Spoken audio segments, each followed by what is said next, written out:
بسم اللہ الرحمن الرحیم۔ نامحرم ہی رہتا ہے، چاہے وہ نعت خواں ہو، کوئی قاری ہو، کوئی پیر ہو، اس نے عمامہ پہنا ہو، اس نے داڑھی رکھی ہو، دیور ہو جیٹھ ہو، اللہ کا ولی ہو، اچھی نیت سے تعلقات حلال نہیں ہو جاتے۔ عورت کا اعلیٰ اخلاق یہ ہے کہ نامحرم سے برے اخلاق سے پیش آئے۔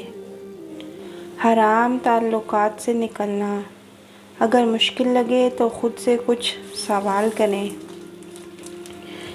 کہ میرے لیے سب سے زیادہ اہم کون ہے، اللہ یا نامحرم؟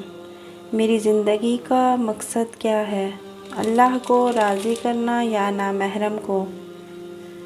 میں نے اپنے دن بھر کی روداد کس کو سنانی ہے، اللہ کو یا نامحرم کو؟ مرنے کے بعد اللہ کو کیا جواب دیں گے کہ ایک نامحرم کے لیے اللہ کو ناراض کرتے رہے، اللہ کے احکامات پر عمل نہیں کیا؟ خود سے یہ سوال کریں اور پھر اپنی اصلاح کریں۔ جزاکم اللہ خیرا کثیرا۔